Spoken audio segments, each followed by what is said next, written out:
Pada Senin pagi tanggal 19 September tahun 2022, Otoritas Jasa Keuangan (OJK) mengadakan pertemuan yang membahas pengaduan terhadap PT Asuransi Jiwa Adisarana Wana Arta atau biasa disebut Wana Arta Life di kantor OJK, Wisma Mulia 2, Jakarta Selatan.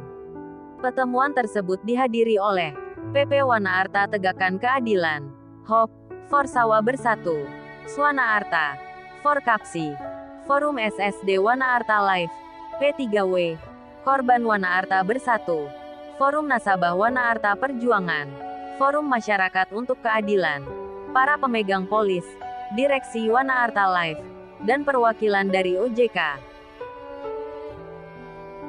Kalau kesimpulannya sebenarnya dari OJK menyampaikan kembali terkait dengan injek modal baik dari pembebasan kendali maupun dari calon investor. Untuk jangka pendek tentunya komunikasi tetap diupayakan semaksimal mungkin tetap berjalan dengan baik, baik antara nasabah, perusahaan maupun OJK. Untuk jangka panjang, ya harapannya tentunya ada dana segar masuk baik dari pembebasan kendali maupun dari calon investor. Program yang selama ini berjalan dan diusahakan tetap berjalan itu pembayaran cicilan dengan skala prioritas, Bu. Nasabah-nasabah dari polis yang mengalami musibah baik karena adanya kematian baik pemain polis maupun keluarganya, adanya musibah sakit baik pemain polis maupun keluarganya, maupun yang mengalami kecelakaan atau lansia. Itu kami selama ini sudah berjalan untuk memberikan pembayaran cicilan dengan skala prioritas. Kalau saya sih masih yakin akan jalan terus ya, karena salah satu yang menarik dengan Indonesia itu demografinya, Pak. Jadi kalau perusahaan asuransi dari luar, misalnya dari Singapura, dia cuma punya 5 juta penduduk misalnya. Nah kita kan 7 juta, ada 200 juta penduduk dengan usia muda berapa? Itu sangat menarik dan database kita juga sangat besar gitu. Iya, semoga bisa dapat. Saya masih optimis akan ada satu rencana yang bisa diterima OJK. Ya, akan ada satu rencana yang bisa diterima. Ya tadi investor itu kan pertama harus dilakukan ini Pak, perbaikan infrastruktur. Infrastruktur itu apa? Pada saat dana itu masuk, kemudian kita investasikan, itu harus bisa direkonsil. Selama ini kan tidak bisa. Makanya berapa dana yang masuk, berapa yang diinvestasikan tidak ketahuan, dan itu yang membuat gap kita besar, Pak. Tiba-tiba ada gap segitu, kemana uangnya ya saya juga tanda tanya.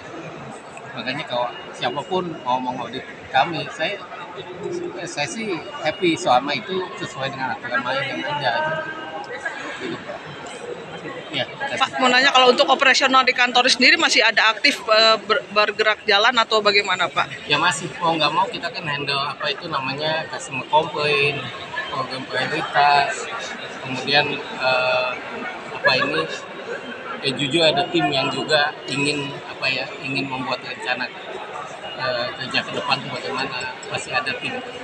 Tapi memang setelah dengan kita di gedung kita ini di polis lain ya, susah kita mau kerja gitu, karena kita akses ke sistem pun nggak bisa. Bapak Wana Arta datang ke OJK atas undangan bapak-bapak OJK pemimpin yang baru untuk berjuang. Kapan uang kami dikembalikan, bapak-bapak OJK yang mulia? Sudah 3 tahun kami menunggu untuk uang kami bisa cair. Kami lansia sudah banyak yang berjatuhan pada tumbang karena uang kami belum dikembalikan oleh Wana Arta. Tolong Bapak OJK, kapan uang kami dikembalikan oleh Wana Arta sebagai OJK yang mengatur, mengawasi, melindungi. Makanya kami titip uang di Wana Arta. Tanpa ada OJK kami tidak akan nitip. Tanggung jawabnya. Iya, kami menyambung pembicaraan dari rekan kami. Kami ini sama-sama nasabah korban gagal bayar. yang dirugikan oleh kegagalan bayar dari PT Asuransi Jiwasraya, Wana Arta ya. Jadi kami berterima kasih kepada Komisioner OJK yang baru saja dilantik kalau nggak salah bulan Juni atau Juli lalu. Kami mohon bantuannya kepada para komisioner ini untuk membantu kami menyelesaikan masalah, membereskan hak-hak kami yang selama hampir 3 tahun ini ya tidak dibayar oleh pihak Wana Arta. Ya, kami tidak mau tahu alasan-alasan dirampas lah, ini itulah, kami tidak mau tahu. Kami menitipkan uang di Wana Arta. OJK selaku otoritas jasa keuangan yang mempunyai fungsi mengatur, mengawasi, melindungi. Tolonglah kami, bantulah hak-hak kami, lindungilah kami sebagai nasabah. Perlu komisioner tahu, kami membeli asuransi karena ada rekomendasi dari OJK dan stempel OJK. Nah, disitulah kami mohon bantuan OJK itu bertanggung jawab ya dengan statusnya OJK sebagai otoritas jasa keuangan, di mana di situ kalau seandainya betul-betul OJK mau melindungi kami, selesaikanlah hak-hak kami dengan pihak asuransi Wana Arta. Sekian, terima kasih. Kita memohon OJK mengupayakan pengembalian pemegang saham pengendali kembali ke Indonesia segera, karena kunci semuanya di beliau. Saya sih minta segera diselesaikan Bu Evin biar cepat suntik dana, biar penyelesaiannya segera. Kalau disuntik dana, Wana Arta bisa bangkit lagi kan enak, dan nasabah tidak lama menderita begini. Orang tua saya sakit nih, Bu Evelyn, Pak Manfred, tolonglah kamu kan tanggung jawab lah. Saya gue bawa tuh kalau butuhan. Iya, tolong kamu tanggung jawab. Ini orang sakit stroke, tiap bulan butuh perawatan. Anak saya juga mau lahir. Kamu ngasih masa 3 juta. Yang bener aja itu pun cuma sekali, baru 3 juta. Saya naruh polis itu 500. Tolonglah kamu. Ada pertemuan OJK dengan manajemen WAL, dengan PP. Dalam hal ini saya bertanya sama manajemen WAL, keuangannya masih ada nggak? Dan dijawab tidak ada. Kalau tidak ada berarti perusahaan WAL tidak bisa diselamatkan. Dijawab iya. Sejak tahun 2020 sebenarnya WAL sudah tidak bisa diselamatkan. Dalam hal ini kami mengejar ke OJK, kalau memang perusahaan Wana Arta sudah tidak bisa diselamatkan, sambut saja surat izinnya dan pilotkan saja. Karena apa? Kalau perusahaan sudah tidak ada uang, apalagi yang mau kita harap? Ya kan? Nah, jadi kita jangan menghabiskan waktu, tenaga, pikiran kita hanya untuk melakukan hal-hal yang tak mungkin, tak guna dilakukannya, seperti RPK, bagaimana menyelamatkan Wana Arta, orang uangnya aja nggak ada. Lebih baik kita fokus saja, bagaimana kita sambut saja izin usahanya, ya tuntut pemegang polisnya, pemegang saham, Bu Evelyn, Manfred, Pak Reja, atau direksi yang lain bertanggung jawab. Sita asetnya, kembalikan ke pemegang polis. Tadi kita sudah pertemuan dengan OJK, difasilitasi OJK, dan di sana juga ada dari manajemen Wana Arta. Artinya ya kita bertemulah di mediasi. Dan ini pertama kali kita di mediasi secara bersalah. Dengan kebetulan kali ini kan pejabat-pejabatnya kan baru, ya pejabat-pejabatnya baru di pengadilan, dan kita difasilitasi. Nah tadi sih kami ya berterima kasih lah mau difasilitasi, tapi kami tidak mau cuma sekedar difasilitasi, tapi action. Ya, actionnya gimana untuk mengembalikan aset uang kami. Jadi nggak cuma sekedar pidana, nggak sekedar cabut izin, tapi gimana mengembalikan uang kami. Dan itu sebenarnya ada di pasal undang-undang pemerintah, bahkan di undang-undang OJK pun ada. Artinya sebenarnya ada wewenang khusus yang diberikan OJK untuk melakukan itu. Jadi nggak cuma sekedar pengawasan, dia juga harus melakukan, bisa melakukan gugatan perdata, gugatan pidana. Artinya dia punya wewenang, bahkan punya wewenang, diberikan wewenang khusus lah buat OJK ini. Jadi dia bisa mungkin menggerakkan kepolisian, mungkin juga KPK, dan mungkin juga PPATK. Ya, mereka punya kekuatan lah. Nah, kenapa? Tadi kita minta ini, karena kan sudah diketahui ada gap, ya ada gap antara klaim polisi yang harus dibayar, ya, dan uangnya nggak ada. Itu hampir sekitar 12 sampai 13 triliun. Tadi kan ini penggelapan. Ya, jadi dia harus membayar uang 12-13 itu uangnya nggak ada.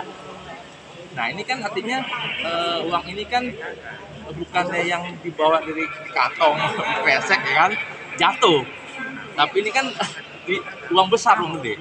Nah itu yang kali kita minta untuk OJK membantu kita lah untuk menangani secara serius bahwa uang 13 ini harus balik ke kita.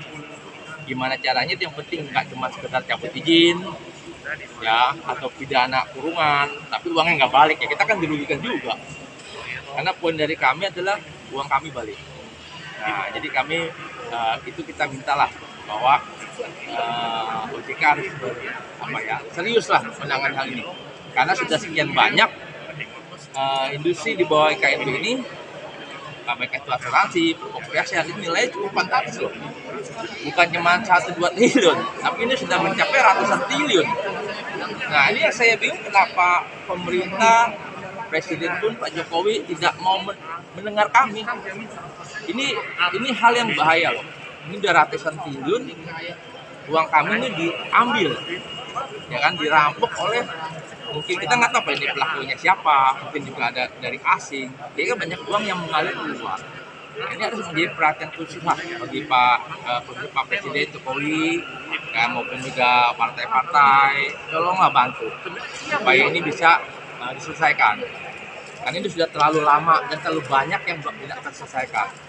Jadi kami minta sebagai konsumen, sebagai rakyat, masyarakat, minta tolong bantuan lah untuk ini bisa, ya kalau perlu kita difasilitasi ketemu, kita ngobrol. Kami juga takut mungkin informasi tidak sampai, ada yang menutupi. Ya, bahkan kemarin pun kita sempat ini ya, kita takut juga jangan sampai karena banyak yang menutup ini tidak sampai informasinya ke Presiden. Ya, sehingga mereka Presiden tidak melakukan apa-apa. Ya, saya percayalah Presiden Pak Jokowi